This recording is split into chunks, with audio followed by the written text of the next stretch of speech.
وقفے کے بعد گفتگو میں دوبارہ خوش آمدید۔ وقفے سے پہلے اعجاز شفیع گیلانی صاحب گیلپ پاکستان کے سربراہ ہمیں بتا رہے تھے کہ انہوں نے جو سروے کیا ہے پورے پاکستان میں 10,000 لوگوں سے انہوں نے انٹرویوز کیے ہیں۔ ان کا ایک خیال ہے، ان کی سٹڈی یہ بتاتی ہے کہ پاکستان تحریک انصاف اصل خطرہ مسلم لیگ نون کے لیے نہیں بلکہ پیپلز پارٹی کے لیے ہے۔ لیکن کچھ واقعات ایسے ہیں جو کہ بہت ہی قابل غور ہیں۔ مثلاً ابھی کل کی بات ہے کہ پاکستان تحریک انصاف سندھ کے سینئر نائب صدر جام قائم علی، جو کہ الیکٹڈ سینئر نائب صدر تھے تحریک انصاف صوبہ سندھ کے، انہوں نے پریس کانفرنس میں انہوں نے پاکستان پیپلز پارٹی میں شمولیت کا اعلان کر دیا۔ ان کو ٹکٹ جاری کی تھی پی ٹی آئی نے، ٹکٹ بھی واپس کر دی۔ تو سٹڈی ان کی اپنی جگہ پہ ہے، لیکن کچھ واقعات ہیں جو کہ ہمیں بہت کچھ سوچنے سمجھنے کی دعوت دیتے ہیں۔ اب آپ ہمیں یہ بتائیے اعجاز شفیع گیلانی صاحب کہ آپ کی جو ریسرچ ہے، جو آپ کی سٹڈی ہے، اس سٹڈی میں پروونس وائز ہر صوبے میں ووٹرز کی فرسٹ چوائس کیا ہے؟ اگر آپ سندھ سے شروع کر لیں جی، اور سندھ میں بھی کراچی سے شروع کر لیں، ٹھیک ہے، کیونکہ کراچی میں ووٹ کا انداز اور ترتیب اندرون سندھ سے مختلف ہے۔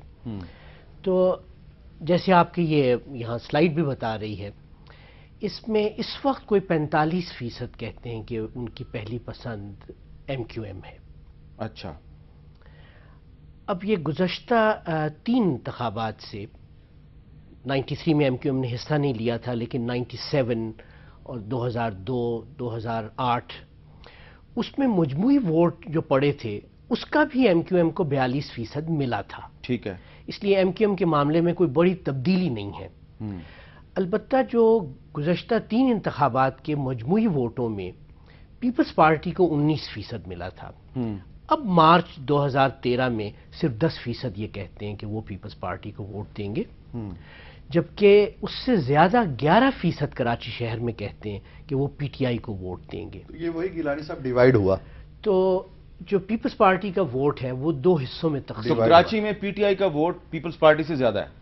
پیپلز پارٹی سے تھوڑا سا زیادہ اس سروے میں ہے، کم و بیش سمجھیں کہ برابر ہے۔ ٹھیک ہے، ٹھیک ہے، لیکن ایم کیو ایم سے اب بھی بہت پیچھے ہے۔ ٹھیک ہے، اگر ہم اندرون سندھ چلا جائیں، جی، یعنی پورے سندھ میں 24% پاکستانی رہتے ہیں، پارلیمنٹ میں بھی یہی شرح ہے، 8% 1/3 کراچی میں ہے، 2/3 کراچی سے باہر ہیں۔ اس 2/3 میں اس وقت ہمیں 51% یہ کہتے ہیں کہ وہ پیپلز پارٹی کو ووٹ دیں گے، یعنی ان کی پہلی پسند پیپلز پارٹی ہے۔ تو پیپلز پارٹی کا سٹرانگ ہولڈ ابھی بھی سندھ ہے۔ تو اندرون سندھ میں یعنی کراچی کے علاوہ جو 2/3 سندھ ہے اس میں تو بہت بھاری، لیکن بات یہ ہے کہ گزشتہ 20 سال میں بھی 48% نے اسے ہی ووٹ دیے تھے۔ اگر 3 الیکشنز کو ہم جمع کر لیں تو ان 3 الیکشنز میں مل کر بھی 48% تو اس مرتبہ اس میں 3% اضافہ ہے؟ اس میں 3% کا معمولی سا اضافہ ہے۔ شاید ووٹرز میں اضافہ ہو گیا ہوگا۔ نہیں، یہ تو فیصد کی ہم بات کر رہے ہیں، تو فیصد کے لحاظ سے ہی کچھ اضافہ ہے۔ اندرون سندھ میں اس 20 سال میں پیپلز پارٹی کا کوئی نمبر 2 حقیقت میں ہے نہیں۔ ٹھیک ہے، تو پی ایم ایل این 20 سال میں بھی 5% تھی اور آج بھی 5%؟ آج بھی 5% ہے۔ وہاں البتہ یہ جو باقی پارٹیاں ہیں، پی ایم ایل فنکشنل ہے، اس کے علاوہ آزاد امیدوار بھی ہوتے ہیں، وہ پہلے 23% تھے، اب ان میں اضافہ ہے، نیشنلسٹ پارٹیاں بھی ہیں، ٹھیک ہے، اب وہ 39% میں ہیں۔ تو ہمیں کراچی میں اور اندرون سندھ میں کوئی بڑی تبدیلی نظر نہیں آتی ٹھیک ہے، اس انتخاب کے آگے نتیجے چلیں۔ میں۔ اگر ہم اس کے آگے بلوچستان پہ چلے جائیں، جی، تو بلوچستان میں پورے پاکستان کے 5% ووٹ ہیں اور اسمبلی میں بھی چنانچہ اس کی 14 سیٹیں ہیں۔ یہاں کوئٹہ اور یوب کے انداز میں اور باقی بلوچستان کے انداز میں بہت نمایاں فرق ہے۔ ہم شاید اس کی تفصیل میں اس لیے نہیں جاتے کہ پورے ملک پہ اس کا اثر نسبتاً کم ہے۔ ہاں، ٹھیک ہے، چنانچہ اگر ہم پنجاب پہ چلے جائیں، ہاں، پنجاب پہ چلے جائیں، تو پنجاب میں پورے ملک کے اگر اس میں فیڈرل ایریا بھی شامل کر لیں تو 58% پنجاب میں ہے۔ اس 58% میں گزشتہ 20 سال میں 35% مسلم لیگ نون کو اور 21% دیگر مسلم لیگوں کو، ٹھیک ہے، وہ قاف بھی تھی، اس سے پہلے اور بھی تھیں، ان کو پڑھے، یعنی یہ مل کر کوئی 56% نصف سے زائد مسلم لیگ کو پڑھتے رہے، جبکہ پیپلز پارٹی کو یہ 29% پڑے۔ اس عرصے میں پنجاب میں کوئی 6 کروڑ ووٹ پڑے تھے، اور یہ ہم نے ان 6 کروڑ ووٹوں کا تجزیہ کیا ہے۔ ذرا فرسٹ چوائس کے بارے میں بتائیں۔ اور جو فرسٹ چوائس ہے وہ اس وقت 59%، 59 پی ایم ایل این کے بارے میں، 14% پی ٹی آئی، اور صرف 10% پیپلز پارٹی۔ ٹھیک ہے۔ اور یہ بھی جیسے آپ دیکھ رہے ہیں کہ پیپلز پارٹی کے 29% میں سے پی ٹی آئی کو حصہ ملا ہے۔ ٹھیک ہے، اب اس کے پی ووٹ کے سے پہ آ آپ جائیں۔ کے پی کے کے ہے جہاں حقیقت میں غیر یقینی کیفیت ہے، اور یہ باقی صوبوں خاص طور سے پنجاب سے بہت مختلف ہے۔ پنجاب میں نہ صرف اس 20 سال میں بلکہ 1970 سے جب سے انتخابات ہو رہے ہیں 2 پارٹیوں میں ووٹ تقسیم ہوتا ہے، مسلم لیگ میں اور پیپلز پارٹی میں۔ کے پی میں اس تمام عرصے میں 4 پارٹیوں میں تقسیم ہوتا تھا، مسلم لیگ میں بھی، پیپلز پارٹی میں بھی، اے این پی میں بھی، مذہبی جماعتوں میں بھی، ہر ایک کو کچھ حصہ ملتا ہے۔ اس الیکشن میں ایسا محسوس ہوتا ہے کہ جو گزشتہ انتخاب کے نتائج تھے، ووٹر اس سے بہت مختلف سوچ ہے اس کی۔ ٹھیک ہے۔ چنانچہ ہمیں جو پارٹیاں جن کے خاص ووٹ نہیں تھے، پی ایم ایل این کے بھی 12% تھے اس عرصے میں، وہ 34% لوگ کہتے ہیں۔ پی ٹی آئی جس کا وجود نہیں تھا بڑی حد تک، وہ 28% کہتے ہیں۔ مذہبی جماعتیں اور اس کے ساتھ جو اور کچھ چھوٹے مل کے وہ 27% ہے۔ تو یہ پہلے کی اچھا، طرح۔ اب اس میں مجھے ایک سوال ہے یہاں پہ جی، کہ یہ جو آپ کا سروے ہے اس میں بلوچستان میں اے این پی کو آپ دے رہے ہیں فرسٹ چوائس 11%؟ صحیح نہیں، بلوچستان میں نہیں، کافی آپ زیادہ دے رہے ہیں ہے۔ کے پی کے میں۔ جی، کے پی کے میں آپ 11% دے رہے ہیں اور بلوچستان میں آپ 13% دے رہے ہیں، جبکہ اے این پی تو اصل میں بیسڈ ہی کے پی کے کی پارٹی ہے۔ تو آپ وہاں پہ اس کو 11% دے رہے ہیں، بلوچستان میں آپ اس کو 13% دے رہے ہیں، تو یہ بہت بڑا ایک ڈاؤٹ کریٹ کرتا ہے۔ سروے کا یہی فائدہ ہونا چاہیے ہاں، کہ اگر حالات تبدیل ہو جائیں تو ہم تو جا کے لوگوں سے پوچھتے ہیں، اس سے قطع نظر کہ ہمارا پہلے تجزیہ کیا ہو۔ اسی لیے بلوچستان کو اگر ہم دیکھیں کہ اس کی ان 6 سیٹوں والے علاقوں میں کیا ہے اور 8 میں کیا ہے، تو اے این پی بنیادی طور پہ کوئٹہ اور یوب کے علاقے میں ہے۔ ٹھیک ہے۔ اور یہ وہ علاقہ ہے کہ جہاں حال میں پشتون جذبات سطح پہ آئے ہیں۔ بظاہر محسوس یہ ہوتا ہے کہ وہ پشتون جذبات اپنا اظہار ایک قومی پشتون جماعت کے ذریعے سے کرنا چاہتے ہیں۔ تو اچھا، اب عرفان تو ذکی صاحب، اس لیے یہاں پہ بلوچستان میں اے این پی اوپر ہے، عرفان ذکی صاحب، بلوچستان میں نیچے پی ایم ہے۔ ایل این سپورٹ کر رہی ہے پشتونخوا ملی عوامی پارٹی کو، تو آپ یہ کیا جو الائنسز ہوئے ہیں ان کا فائدہ نہیں ہوگا وہاں بلوچستان کی جو پشتون پارٹی ہے، پشتونخوا ملی عوامی پارٹی، اس کو فائدہ نہیں ہوگا پی ایم ایل این کی سپورٹ کا؟ دیکھیے، یقیناً ہوگا۔ میرا خیال نہیں ہے کہ اس دفعہ اب وہ جو روایتی ہمارے ہاں الائنسز بنتے تھے اس طرح کے الائنسز شاید بن نہیں پائے۔ اکثر و بیشتر یہ ہوا ہے کہ کچھ جماعتوں کی آپس میں کوئی مفاہمت ہو گئی، یا اسے کہہ لیں کہ سیٹ ایڈجسٹمنٹس ہو گئیں، یا کہیں کہیں پہ کوئی انہوں نے کمپرومائزز کر لیے۔ جس طرح کے بڑے بڑے کمپوننٹس آ جاتے تھے، آئی جے آئی کے پرچم تلے آ گئے، پی این اے کے پرچم تلے آ گئے، وہ بات نہیں ہوئی اس دفعہ۔ تو یقیناً پختونخوا ملی پارٹی جو ہے یا چکزئی صاحب جو ہیں، ایک تو ذاتی تعلقات کی بھی ایک نوعیت رہی ہے ان کی نواز شریف صاحب کے ساتھ، تو یقیناً فائدہ ہوگا، اور ممکن ہے کہ جہاں جہاں پی ایم ایل این کے کینڈیڈیٹ کھڑے ہیں وہ ان کے ساتھ اشتراک و تعاون سے انہیں بھی فائدہ ہو۔ اچھا انصار بازی صاحب، P M L N no doubt کہ بہت پاپولر ہے پنجاب میں اور کے پی کے میں بھی، لیکن سندھ میں نواز شریف صاحب نے بہت جلسے کیے ہیں۔ اعجاز شفیع گیلانی صاحب کا سروے بتا رہا ہے ابھی بھی ان کا پاپولرٹی گراف صرف 5% ہے، ابھی بھی اندرون سندھ کی سب سے بڑی پارٹی پیپلز پارٹی ہے۔ دیکھیں، میری جو اپنی اسیسمنٹ ہے کہ پیپلز پارٹی کی جو لاسٹ ٹائم جو سیٹس تھیں نیشنل اسمبلی میں اس سے کم ہوں گی آئندہ الیکشن میں، یہ میری اپنی ایک اسیسمنٹ ہے۔ اس کا ریزن یہ ہے کہ جو اپوزیشن کی جماعتیں تھیں جن میں ظاہر ہے فنکشنل لیگ بھی ہے، جس میں پی ایم ایل این، یہ جو آپس میں الائنسز بن رہے ہیں وہاں پہ، میرا خیال ہے یہ بہت اہم رول ہوگا ان کا، اور پیپلز پارٹی کو وہاں بھی ایز فار ایز کہ جی آپ سیٹس کتنی جیتتے ہیں. اور ابھی تک یہ بھی نہیں سمجھ آ رہی کہ پیپلز پارٹی کی الیکشن کمپین کو لیڈ کون کر رہا ہے. یہ مسئلہ یہ بہت بڑا مسئلہ ہے. میں آپ کو بتاؤں اس سے بہت بڑی ڈس اپوائنٹمنٹ ہوتی ہے لوگوں میں. اس سے آپ لوگوں میں وہ انتھوزیازم نہیں پیدا کر سکتے.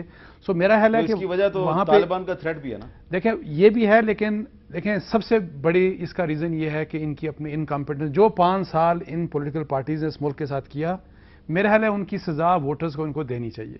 اگر یہ نہیں دیں گے تو پھر اس ملک کا کیا بنے گا؟ سزا کیسے دیں؟ ظاہر ہے ان کو ووٹ آؤٹ کریں, ان کو نکال دیں. کس کو؟ یہی پاکستان پیپلز پارٹی کو سزا ملنی چاہیے, MQM کو سزا ملنی چاہیے, ANP کو سزا ملنی چاہیے, PMLQ کو, ان 4 پولیٹیکل پارٹیز کو. لیکن ہر حال میں MQM تو ابھی بھی اکارڈنگ ٹو اعجاز شفیق گیلانی صاحب سروے ابھی بھی کراچی کی سب سے پاپولر پارٹی ہے. لیکن سب سے پاپولر ہے, لیکن میں آپ کو بتاؤں کہ پہلے سے کم ووٹ لے گی. آپ دیکھ لیجئے گا, کیونکہ الیکشنز بھی اس دفعہ امید ہے کہ فیئر ہوں گے. جی ایک چھوٹا سا وقفہ, وقفے کے بعد دوبارہ ملتے ہیں.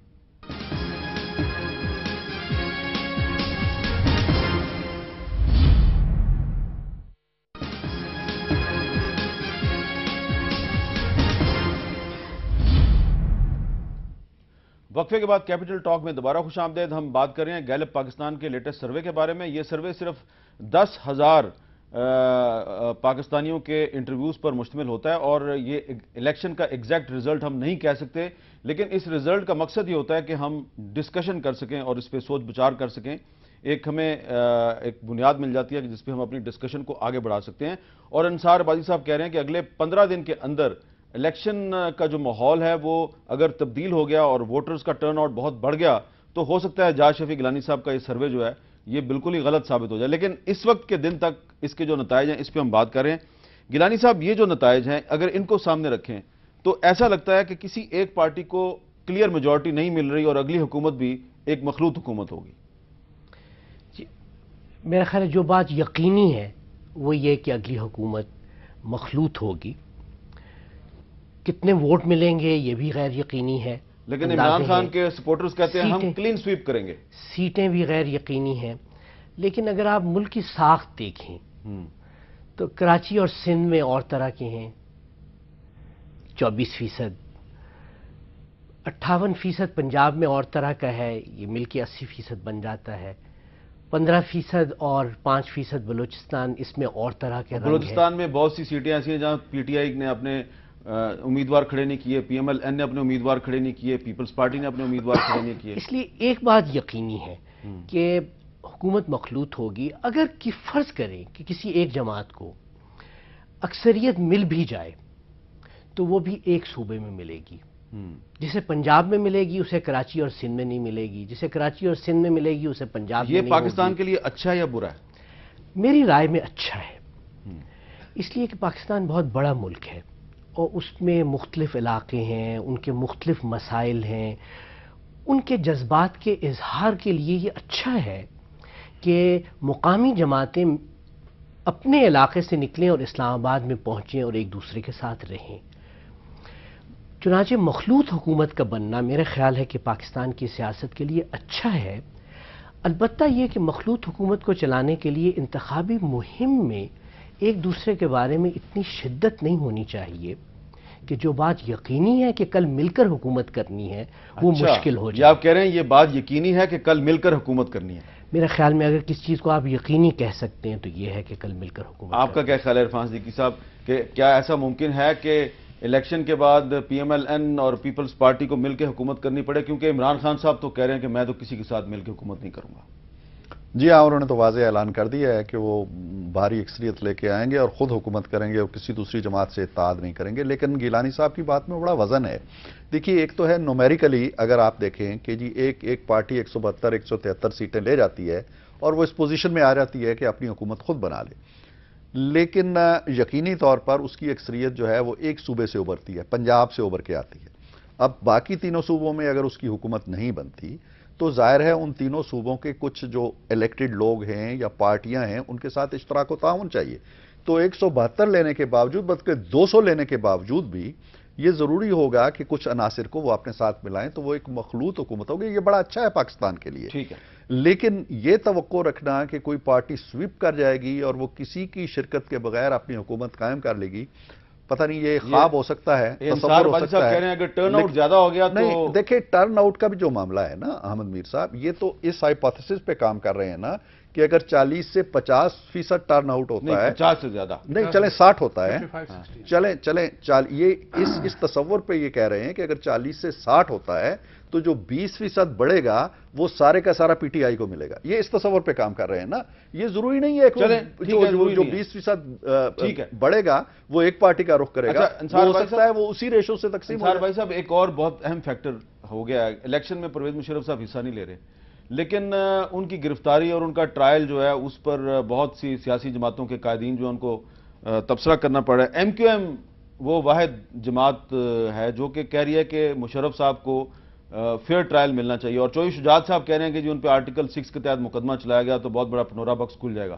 تو یہ دو پارٹیاں مشرف صاحب کو سپورٹ کر رہی ہیں، کاف لیگ اور ایم کیو ایم. کیا الیکشن میں ان کو فائدہ ہوگا نقصان ہوگا؟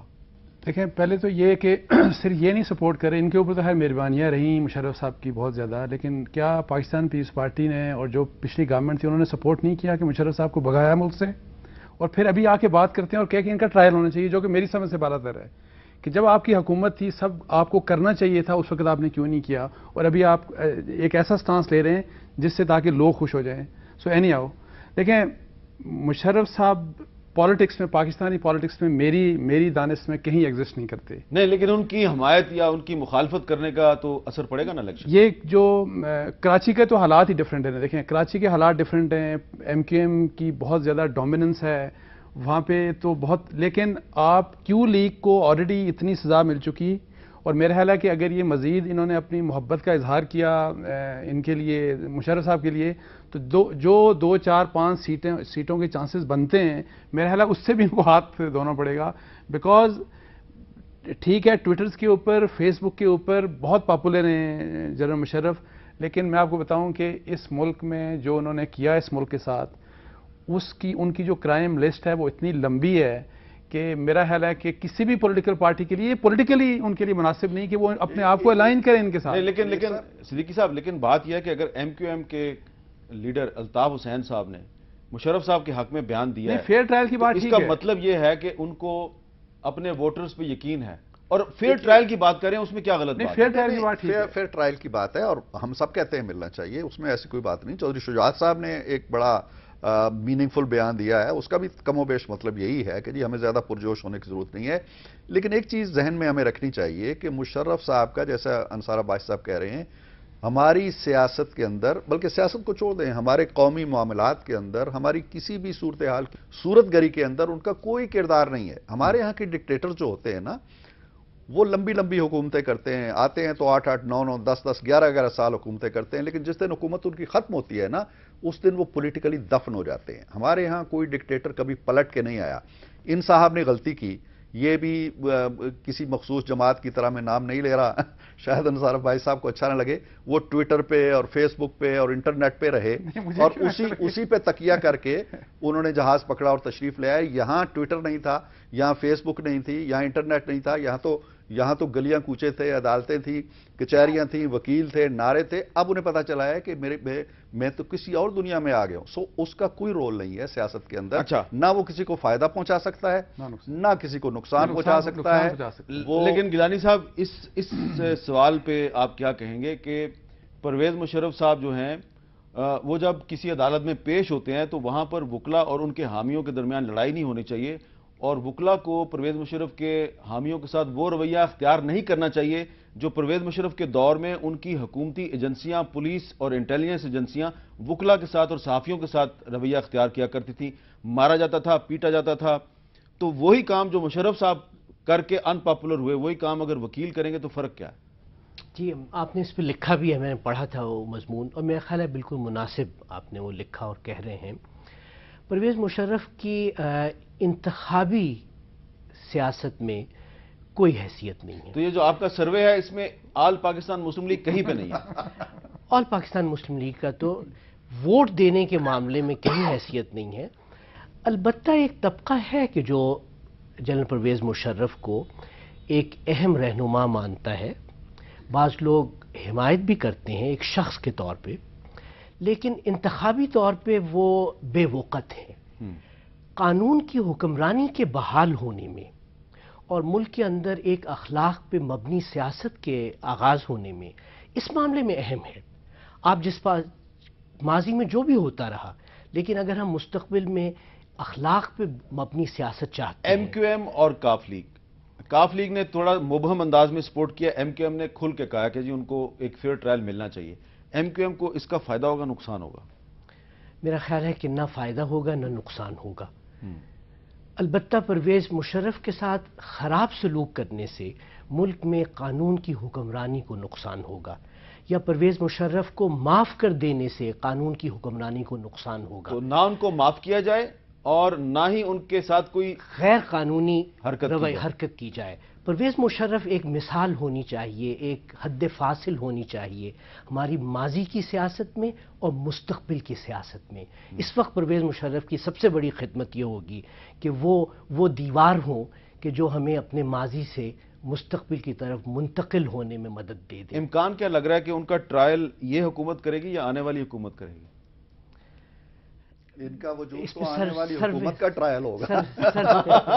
یہ بڑی اہم بات کی آپ نے کہ مشرف صاحب کا وجود آنے والی حکومت کا ٹرائل ہوگا. وہ کیسے؟ بالکل وہ کیسے؟ اس لیے کہ بڑی آزمائش ہوگی. نہیں دیکھیے، ہم لپا پوتی کتنی ہی کریں، وہ سابق ڈکٹیٹر ہے، سابق آرمی چیف ہے. آج بھی ہماری پوری اس سول سوسائٹی کے باوجود، میرے آپ کے ابائی صاحب کے زور قلم کے باوجود وہ اپنے ریسٹ ہاؤس میں بیٹھے ہوئے ہیں. کوئی قوتیں، اور آج بھی اس نگران حکومت کی جس کی کوئی سیاسی وابستگی نہیں ہے، یہ بھی وہی زبان بول رہی ہے جو پہلے پیپلز پارٹی کی زبان. یہ بھی کہتے ہیں جی کہ ہمارے ہاتھ بندھے ہوئے ہیں، ہم ان پہ مقدمہ نہیں چلا سکتے. تو یہ کوئی نہ کوئی پراسرار قوت ہے نا جو اس ساری چیزوں کو شکنجہ ڈالے ہوئے ہے. تو جو آنے والے ہوں گے یہ شکنجہ ان کے گرد بھی ہوگا. تو مشرف صاحب کا تو جو امتحان ہونا ہے، شاید اس وقت تک یہ یہاں سے آپ نے لکھا ہے ریمنڈ ڈیوس کا حوالہ دیا ہے، تو مجھے تو لگتا ہے کہ یہ میرے ساتھ تو بہت سے غیر ملکی سفارتکار یہ ریمنڈ ڈیوس آج بھی ایک صاحب نے میرے سے یہی پوچھا ہے، اکثر غیر ملکی سفارتکار یہی پوچھ رہے ہیں کہ بھائی پرویز مشرف صاحب کو کیسے بچایا جا سکتا ہے. میں یہی سمجھتا ہوں کہ یہ پاکستانی ریمنڈ ڈیوس جو ہیں یہ کسی نہ کسی حوالے سے پرواز کر جائیں گے. یہ بھی وہاں کے عشرت قدوں میں سکھی ہوں گے، یہاں عدالتیں بھی سکھی ہو جائیں گی، اور آنے والی جو جماعتیں ہیں سیاسی جن کی حکومتیں بنیں گی وہ بھی سکھی ہو جائیں گی، اور یہ کاروبار چمن جو ہے یہ اسی طرح چلتا رہے. بہت بہت شکریہ آپ تینوں کا، بہت بہت شکریہ. آج ہم نے گفتگو کی اعجاز شفیع گیلانی صاحب کے ساتھ. ہمارے ساتھ عرفان صدیقی صاحب اور جناب انصار عباسی صاحب موجود تھے. گیلپ پاکستان کے سروے پہ ہم نے گفتگو کیا. ہو سکتا ہے کہ جو سروے کے نتائج ہیں وہ پیپلز پارٹی کے حامیوں کو اور پاکستان تحریک انصاف کے حامیوں کو، عوامی نیشنل پارٹی کے حامیوں کو اور کچھ پارٹیوں کے حامیوں کو وہ بالکل پسند نہ آئے ہوں، اور یقیناً مسلم لیگ نون والے جو ہیں ان کو یہ پسند آئے ہوں گے، کیونکہ گیلانی صاحب کا خیال ہے کہ مسلم لیگ نون جو ہے وہ پنجاب میں اور خیبر پختونخوا میں لیڈ کر رہی ہے. لیکن یہ صرف ایک سروے ہے، صرف 10,000 افراد کی رائے ہے، اور سروے کا مقصد یہ ہے کہ ایک اوپینین پول کی بنیاد پر آگے مزید گفتگو کی جائے، اندازہ لگایا جائے. تو اگر آپ کو اس سروے کے نتائج سے اختلاف ہے تو گھبرائیے نہیں، اور نہ ہی اعجاز شفیع گیلانی صاحب کو برا بھلا کہیے، بلکہ اس کا بہترین طریقہ یہ ہے کہ 11 مئی کو آپ اور آپ کے دوست اور آپ کے عزیز رشتہ دار آپ بڑی تعداد میں نکلیں اور پولنگ اسٹیشن پہ جا کے اپنی پسند کی جماعت کو بھرپور انداز میں بہت زور کے ساتھ ٹھپا لگا کے ووٹ دیں. تو گیلانی صاحب کا سروے غلط ثابت ہو جائے گا. لیکن اگر آپ گھروں میں بیٹھے رہے تو پھر وہی ہوگا جو گیلانی صاحب کہہ رہے ہیں. مجھے دیجیے اجازت. اللہ حافظ.